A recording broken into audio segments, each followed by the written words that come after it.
नमस्कार दोस्तों, मैं भाषा और आप देख रहे हैं बेबाक भाषा पे। दिल्ली क्या मांगती है, दिल्ली के दिल में क्या है, कौन बनेगा मुख्यमंत्री, सिर्फ इतना ही नहीं, दिल्ली के सवाल क्या है, और इन्हें तलाशने के लिए हम पहुंचे हैं करोल बाग विधानसभा में।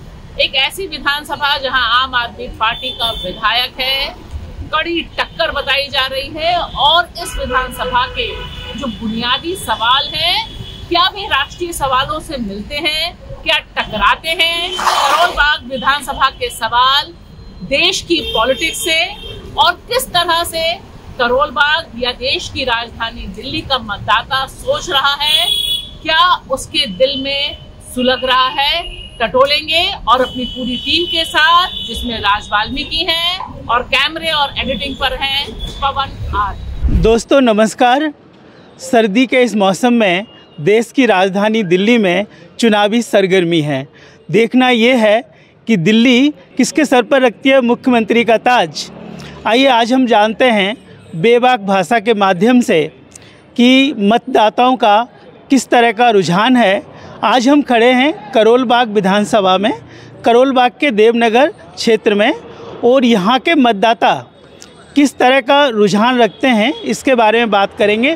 थोड़ी जानकारी के लिए बता दें कि करोल बाग विधानसभा क्षेत्र में 1 लाख से ज़्यादा वोटर हैं, जिसमें करीब 60,000 पुरुष मतदाता हैं और 50,000 महिला मतदाता हैं। लेकिन इनका क्या है रुझान, क्या है यहाँ के मुद्दे, किस पर वोट करेंगे, इसके बारे में जानने के लिए हमने आज प्रयास किया है। आधी से ज़्यादा वोट केजरीवाल को देती है जो अभी 2024 का चुनाव हुआ।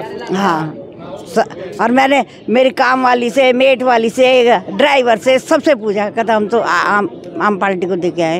तो वो कहाँ गए वो वोट? मुझे तो यही नहीं समझ आता, वोट कहाँ चले जाते हैं वो कहाँ उन्होंने हेरा फेरी करते हैं, वो पता ही नहीं लगता उनका है। उनकी पकड़ ही नहीं है कहीं पे। वो पकड़ना तो चाहिए ना उनको कि भाई ये कैसे होता है। ये है सर्वे हम कर रहे हैं तो सर्वे में तो ये आ रहा है, और फिर तुम कैसे जीत जाते हो? 700 सीटें ये जीते, बेईमानी से जीते। एक भी सीट नहीं आती इनकी, अगर मशीन ना होती तो, ईवीएम ना होती तो एक भी सीट नहीं आती इनकी।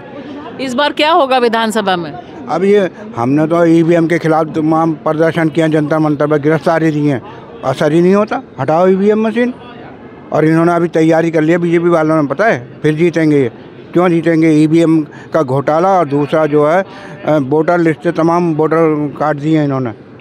2 तैयारी की है इससे। आपके यहाँ से भी नाम कटे हैं? जी, नाम काटे गए हैं सारी लिस्टों में।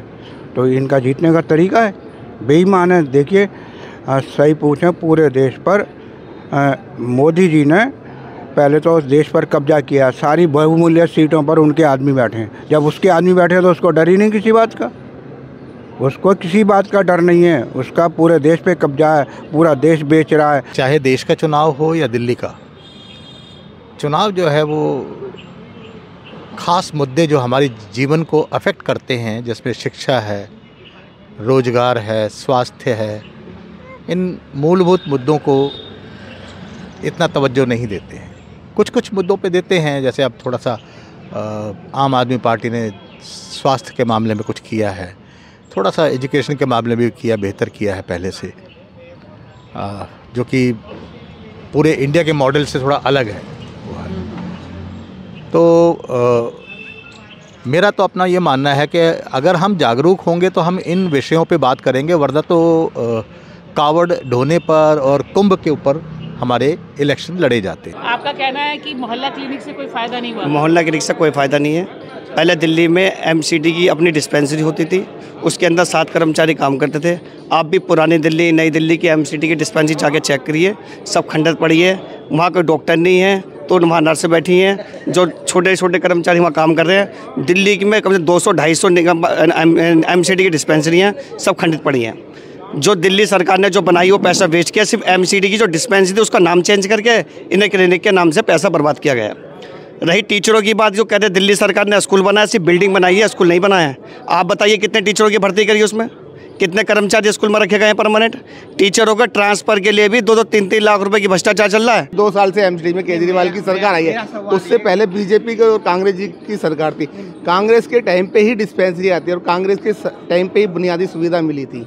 और आज जो माहौल है सिर्फ राजनीतिक माहौल चल रहा है सर। पैसे दे के जो क्वालिफाइड होते हैं वही लोग ऐसी अपनी राय रखते हैं। ये IPS कह रहा है, इसका मतलब आदमी घर से बाहर गाड़ी नहीं लेकर नहीं जाएगा। बारिश हो गई, कोई अपनी नौकरी करने जा रहा है, अपने काम धंधे से जा रहा है, ये हॉस्पिटल अपने भाई को देखने गया है, वापस आ गया, सड़क पे पानी ब्लॉकेज हुआ, जिम्मेदारी किसकी? कहीं ना कहीं एक केजरीवाल की साइड पे थोड़ा सा पलड़ा भारी है, जस्ट बिकॉज के एक मैं खुद भी ये मानता हूँ कि कहीं ना कहीं है ना एक कंपटीशन ज़रूर होना चाहिए दो गवर्नमेंट्स के बीच में, सेंट्रल गवर्नमेंट और स्टेट गवर्नमेंट के बीच में, तभी कुछ एक कंपटीशन रहेगा तो आप तो ज़्यादा अचीव कर पाओगे, ज़्यादा आपको चीज़ें मिल पाएंगी, आप कंपटीशन के अंदर उतर पाओगे। मैं आम आदमी पार्टी को ही वोट दूंगा क्योंकि कारण है कि बीजेपी जो है एक फासिस्ट पार्टी है जो कि ब्राह्मणिज्म की तरफ जा रही है, हिंदू राष्ट्र की तरफ जा रही है, वर्ण व्यवस्था की तरफ जा रही है, जिसका सारा का सारा धर्मशास्त्र का सोर्स है मनुस्मृति और अन्य ब्राह्मणिकल ग्रंथ। तो आम आदमी कहीं ना कहीं संविधान की रिस्पेक्ट करती है, तो आज संविधान को भी बचाना है तो आम आदमी को ही लेके आएंगे और जीतेगी भी वही, क्योंकि कांग्रेस इसमें थोड़ा लेट हो गई है, ऐसा मुझे लगता है। सरकार किसी की भी आए मगर जनता के अधिकार सुरक्षित रहने चाहिए और दिल्ली देश की राजधानी है, यहाँ पर क्राइम वगैरह की अन्य राज्यों से ज़्यादा अनुपात बढ़ रहे हैं, क्राइम कम होने चाहिए। कुछ काम नहीं किया केजरीवाल ने, सिर्फ घुमा रहा है, सबको फ्री में दे रहा है, बिजली फ्री, पानी फ्री, शिक्षा फ्री। अरे फ्री में दे रहे हो तो इनसे पैसे तो लो ना। आप क्यों नहीं मीटर लगाते पानी का? पानी शुद्ध क्यों नहीं देते? अब भी पुरानी दिल्ली में जाके देखिए पानी गंदा आ रहा है। आप देवनगर में जाके चेक करिए, गंदा पानी आ रहा पीने के लिए। आज भी आदमी 20 रुपए की 30 रुपए की बोतल बाजार से खरीद के पीता है। आज तो अब बीजेपी ने जो कल घोषणा की, उसने कहा सबसे पहले नड्डा जी ने कि हम भी सब कुछ फ्री देंगे जो आपको मिल रहा था। उन्होंने तो और फ्री ऐड कर दिया। आप फ्री क्यों देते हैं? आप बच्चों को रोजगार दीजिए ना, आप रोजगार दीजिए तो अपना सारी चीज़ खत्म हो जाएंगे। आप बेरोजगार बना रहे हो सबको, आप 2100-2500 रुपये देके बेरोजगारी बना रहे हो। केजरीवाल जी ने 4 साल से पेंशनें बंद कर रखी हैं। 4 साल से जो पेंशनें बंद है 60 साल वालों की, वो फॉर्म क्यों नहीं चालू करते? ये उसका लगाओ इंटू कितना पैसा हो गया, अरबों खरबों रुपए तो ये लेके बैठे में सारे। उसमें उन्होंने बिजली का बिल भी दे दिया। तो क्या मोदी जी ने अच्छा किया पिछले 10 साल में? ना मोदी जी ने अच्छा किया, ना आम आदमी पार्टी ने अच्छा किया। सब ऐसे ही चल रहा है, सबका उसकी टोपी उसके साथ चल रहा है, कोई काम नहीं कर रहा। मैडम मोदी जी तो अंगड़े बैठे हुए हैं, उनके पास बहुमत कहाँ है? जब चाहे जब सरकार गिर सकती है, दबाव में कुछ काम तो होते हैं ना। सब लोग यही कहते हैं कि हमने तो केजरीवाल को वोट दिया था, वोट पता नहीं कहाँ गया हमारा। मैं तो एक बार वोट वाले से अड़ भी गई थी, मगर मुझे पर्ची तो दो। कहते जी चली गई आपकी पर्ची तो। मैं कहा कहाँ गई, दो तो सही। क्या माता जी आपकी पर्ची चली गई। मैं कहा चलो अब बाद में जाए, अब क्या करें, कोई सिर थोड़ी ना फोड़ेंगे किसी का और लड़ाई करेंगे क्या। मैं कहा तुम तो बेईमान बैठे हो, तो क्या पर जितने बैठे हो। यूट्यूब पे आता है कि उसको गालियाँ दे रहे हैं, वो बेशरम है। ये तो इतना बेशरम है कि उसको ना तो गालियों का असर पड़ता, ना जनता की आवाज़ का असर पड़ता और ना किसी के हाय का असर पड़ता। आप कह रही राम मंदिर पर वोट मिला, राम मंदिर का लोग रो रहे हैं वहाँ पे। कितने किलोमीटर सड़क पे तमाम गरीबों को मकान तोड़ दिए, उनको बेघर कर दिया। आप कह रही राम मंदिर पर वोट पड़ा, और राम मंदिर पे एक वोट नहीं पड़ा इसको। अगर राम मंदिर पर वोट पड़ता तो वो क्यों जीतता वहाँ से? अवधेश पर जी, तो वो क्यों जीतता अगर राम मंदिर में मिला? तो राम मंदिर तो वहाँ है ही नहीं। दिल्ली में अभी भी आम आदमी का वर्चस्व है और कांग्रेस ने जो नेशनल लेवल पर किया था वो बहुत बढ़िया था, करना भी चाहिए, लेकिन दिल्ली में आम आदमी सरकार बना रही है, मुझे महसूस हो रहा है। आपको भी मतलब इतना भरोसा है? इतना आम आदमी पार्टी को भी नहीं होगा जी, क्योंकि देखिए, क्योंकि एक तो दिल्ली के जो गवर्नमेंट स्कूल्स है, क्योंकि कांग्रेस सत्ता में आ नहीं पाएगी, सत्ता में तो आएगी आम आदमी आएगी तो जो गवर्नमेंट स्कूल है बचे रहेंगे। जो आज भी मजदूर और मूल निवासियों के जो बच्चे हैं कहीं ना कहीं शिक्षित तो हो जाएंगे, कुछ तो पढ़ेंगे, और पढ़ेंगे तो अपने अधिकारों की बात करेंगे। तो जो बड़ा शत्रु है उससे तो अच्छा है छोटे शत्रु को हम चुन लें। मैं ये जनता के ऊपर छोड़ता हूँ कि जनता को ऐसे प्रतिनिधि बिठाने चाहिए, चाहे वो निर्दलीय हों या पार्टी के प्रतिनिधि हों, तो ऐसे लोगों को चुनकर लाना चाहिए। मैं किसी पार्टी विशेष को मैं महत्व नहीं दे रहा हूँ। ये बताइए कि बहुजन समाज पार्टी भी चुनाव लड़ रही है, ओवैसी भी हैं, कांग्रेस भी हैं, तो आपको क्या लगता है कि इससे क्या वोट डिवाइड होगा या ये ज़रूरी है लोकतंत्र के लिए? ये ज़रूरी है लोकतंत्र के लिए, और मैं बीएसपी के लिए तो मैं चाहूँगा, क्योंकि मैंने उसका शासनकाल देखा हुआ है। अगर बीएसपी दिल्ली में आती है तो बहुत बेहतरीन प्रदर्शन करेगी, और अन्य राज्यों के मुताबिक, जैसे ऑलरेडी मैं उत्तर प्रदेश का मैं देख चुका हूँ, और वहाँ पे क्राइम से लेकर राइट के लेकर एजुकेशन को लेकर नौकरी को लेकर जितना वहाँ पे हुआ वो मैं जानता हूँ। अगर वो आ जाए तो बहुत बेहतर होगा। जो लोग गहराई से नहीं सोच पाते हैं, जो लोग जागरूक नहीं हैं अपने और अपने अधिकारों के प्रति, अपने और अपने लोगों के प्रति, वो लोग इसमें बह जाते हैं भावनाओं में, क्योंकि वो इस तरीके से घुमाते हैं कि उसको धर्म के साथ जोड़ देते हैं। और धर्म के साथ जुड़ाव लोगों का है, यदि जागरूक होंगे तो वो धर्म को भी बेहतर समझेंगे, फिर ऐसे बहकावे में नहीं आएंगे।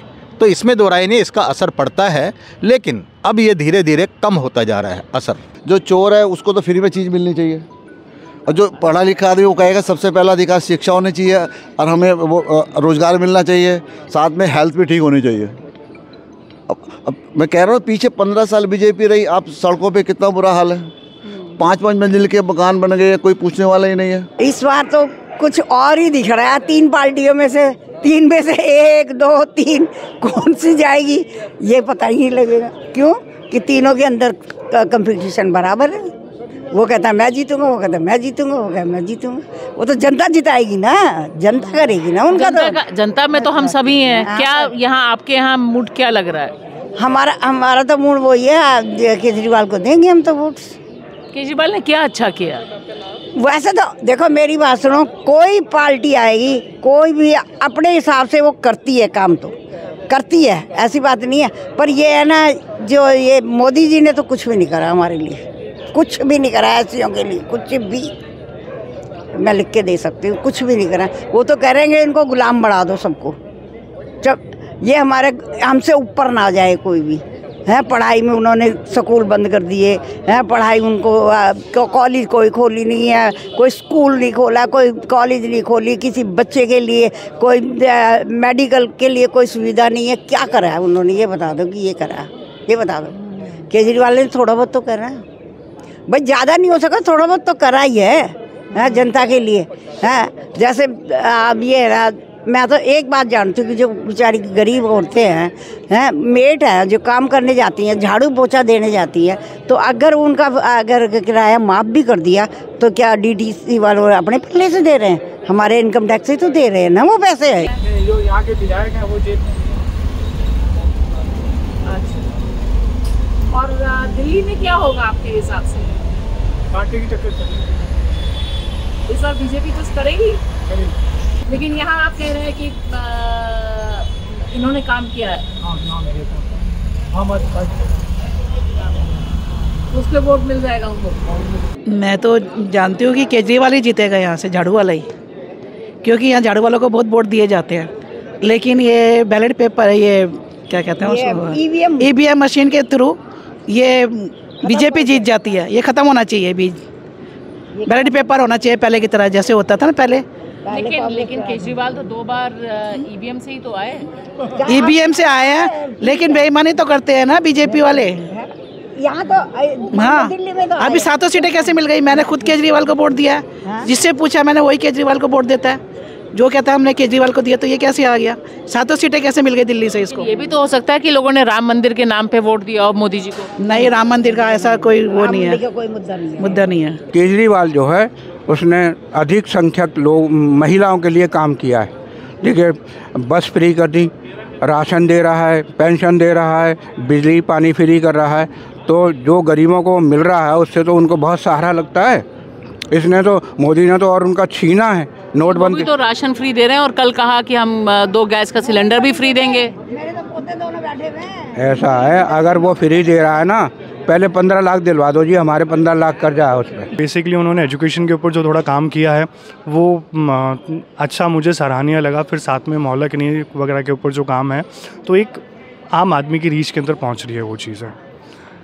क्या इस पे वोट पड़ता है? हिंदू मुसलमान भी तो काफ़ी है इस बार, नफरत वाला कार्ड काफ़ी है दिल्ली में। डेफिनेटली है हिंदू मुसलमान के ऊपर, लेकिन उस चीज़ के लिए जनता को ही सोचना पड़ेगा कि आपको धर्म के ऊपर देना है या आपको अपनी फैसिलिटीज़ के ऊपर वोटिंग करनी है। कुछ कमियां हैं आम आदमी पार्टी, जैसे कि कुछ कमियां हैं SC/ST कंपोनेंट प्लान, जो मूल निवासी इंडिजीनियस बहुजन सोसाइटी है उसके लिए जो अपलिफ्टमेंट होना और उनके लिए साफ़ सफाई, उनके मोहल्लों में साफ़ सफाई की तरफ ध्यान देना, ये कुछ कमियाँ हैं। और उस प्लान का जो पैसा है वो उनके लिए खर्च होना चाहिए। लेकिन क्या है कि आज पूरी दिल्ली को बचाना है, तो मुझे लगता है आम आदमी पार्टी ही सही रहेगी, क्योंकि बीजेपी भी यही कह रही है अपने प्रचार में, मैनिफेस्टो में इस तरह से जो आ रही है बातें सोशल मीडिया से कि भाई जो है ना, हम आम आदमी की तरह ही काम करेंगे। हाँ, तो फिर तो आम आदमी आ रही है, पक्का आ रही है। इस देश में भीड़ इकट्ठा करने के लिए आपको 300-400 रुपए का प्रलोभन देना है और भीड़ इकट्ठे हो जाती है। भीड़ नहीं, वोट भी तो पड़ते हैं, चुनाव भी तो जीतते हैं। जो वोट जो पड़ने की बात है उसमें एक बड़ा फैक्टर ईवीएम का है। ईवीएम के द्वारा आप कितना भी मैनिपुलेट कर लें, आपकी चोरी पकड़ी नहीं जा सकती, और ये बात चुनाव आयोग भी जानता है। इस बात को सुप्रीम कोर्ट ने प्रूव भी किया कि हाँ, इससे फ्री एंड फेयर इलेक्शन नहीं हो सकता। तो वो फैक्टर बहुत बड़ा है जहाँ तक चुनाव की बात है। बिजली पानी फ्री कराया है, बसें फ्री करी हैं, औरतों की मतलब कि क्या कहते हैं वो, हाँ वो किया है, सुविधा की है। औरतों के बारे में भी सोचा है कि भाई पेंशन भी देते हैं, और अभी भी किसी 100 रुपये दे रहे हैं, कुछ जीत जाएंगे तो कुछ सुना है जैसे। लेकिन अभी तो कल बीजेपी ने कहा कि जो भी केजरीवाल फ्री दे रहे हैं हम भी देंगे, तो आप हमें वोट दो। वो कोई नहीं देने वाले, वो तो पागल बनाते हैं दोनों पार्टी। ये मैं लिख के देती हूँ। मोदी ने क्या किया है मैं बता दूँ, आरएस किए हैं दोनों। मोदी ने गरीबों का खून चूसा है। क्या किया है मोदी ने किसके लिए? कुछ भी नहीं किया। मेरे हिसाब से तो केजरीवाल को जीतना चाहिए। उसके पीछे कारण है, जब केजरीवाल ही आए थे इस दिल्ली के अंदर चोरियां बहुत हो रही थी, बिजली के नाम पे, पानी के नाम पे। और क्योंकि एक पढ़ा लिखा आदमी समझता है कि कैसे सरकार को चलाना है, कैसे आम मतदाता तक उसको उसका अधिकार दिलाना है, और चोरी कैसे रोकी जाए। उन्होंने एक सीधा फंडा लगा दिया कि आपको 200 यूनिट फ्री देंगे। उस 200 यूनिट फ्री के चक्कर में लोग चोरी नहीं कर रहे हैं, फालतू बल्ब नहीं जला रहे हैं। अगर 20 लीटर आपको पानी फ्री मिल रहा है, आप उस 20 लीटर फ्री में जाने के लिए आप पानी वेस्ट नहीं कर रहे हैं। मतलब आपको लगता है कि उनकी स्कीम से फर्क पड़ा है? अगर कोई समझदार आदमी है तो उसको इस तरह से सोचेगा कि उन्होंने स्कीम लगाई है तो किस हित में लगाई है। उसने अपने वोट लेने के लिए लगाई है, इस देश के लिए लगाई है। जो टक्कर है वो तो बीजेपी और आम आदमी में ही है। और जहाँ तक बात कांग्रेस की है, कांग्रेस तीसरे नंबर पर आ रही है। और हालत ये है कि जो बीजेपी है वो बड़ी कोशिश कर रही है कि उसके फेवर में चला जाए। आपको लग रहा जा रहा है? ऐसा लगता नहीं है, ऐसा लगता नहीं। वो प्रोजेक्ट बहुत अच्छा कर रहे हैं, क्योंकि प्रोजेक्शन में उनकी मास्टरी है, झूठ बोलने में उनकी मास्टरी है, ये तो है। कई स्टेट्स के अंदर विपक्ष जीता भी है, तोड़ के फिर उन्होंने सरकार बना ली।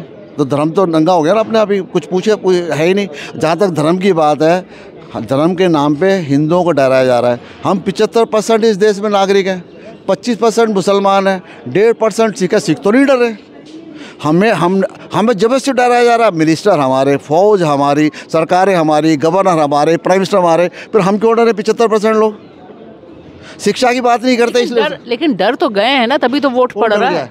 नहीं, हिंदू डर नहीं गए। इंग्लिश में बोलते हैं वोट का पोलराइजेशन। डरा कोई नहीं है। अगर कोई मुसलमान आता कि हिंदू सड़क छोड़ देता है उसके लिए, डरना तो ये हुआ। ये जो बस वाले हैं ना, वो उनको बैठाते नहीं है। देखते हैं कि औरतें हैं तो चलो जी गाड़ी निकाल दी। बस फ्री होने से फायदा हुआ है औरतों को कहा फायदा हुआ है उनको। तो भाई मैं तो सही बात कहता हूँ, जो बर्तन मांजने वाली है, झाड़ू पोछा मारने वाली है ना, उनके पास ज़्यादा तो आमदनी है नहीं। देखो मैं तो मेरे घर की सी बात बता दूँ, मैं 1,500 रुपये देती हूँ, वो झाड़ू पोछा करके जाती है। यहाँ से वहाँ जाती है कन्हैया नगर, तो कन्हैया नगर का तो कम से कम 10 रुपये तो किराया लगता है ना। तो आने का 10 और जाने का 10, तो 20 रुपये से तो 600 रुपये तो उसके वहीं चले गए। क्या बचा उसके पास, ये बता दो।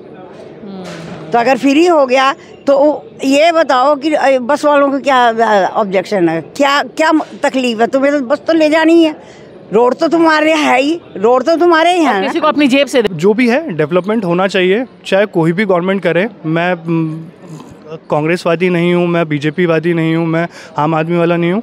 जो गवर्नमेंट आपको डेवलपमेंट करके देगी, मैं ये नहीं कहता कि 100% केजरीवाल अच्छा है या वो बहुत अच्छी उसने डिलीवर करी है, सारी चीज़ें करी हैं डिलीवर, लेकिन हाँ और दूसरी पार्टियों से ज़्यादा अच्छी डिलीवर करी है। रोड इंफ्रास्ट्रक्चर अच्छे करे उन्होंने, लेकिन उसके ऊपर टैक्स वगैरह जो हैं वो अभी भी इतना ज़्यादा लगाते हैं कि एटलीस्ट कम से कम एक टाइम के बाद में टैक्स आप कम कर दो। जब आपका वहाँ का मैन्युफैक्चरिंग कॉस्ट निकल जाए, सारी चीज़ें निकल जाए, तो उसके बाद में आप टैक्स कम कर सकते हो ना, रोड टैक्स वगैरह। अब ये कहते हैं फ्री की रेवड़ियाँ, कौन सी सरकार फ्री की रेवड़ियाँ नहीं मान रही? क्या कहा? जब 2014 में बीजेपी सरकार आई थी, 425 रुपये का सिलेंडर था। आप उस सिलेंडर की कीमत 1400 रुपये करके 2 फ्री कर दो। कौन से आसान कर रहे हो? किस पे कर रहे हो? सरकार तो धोखा तो हमें ही दे रही है ना। जो पढ़ा लिखा लोग तो समझेगा कि वो जानबूझ के अंधा हो रहा है।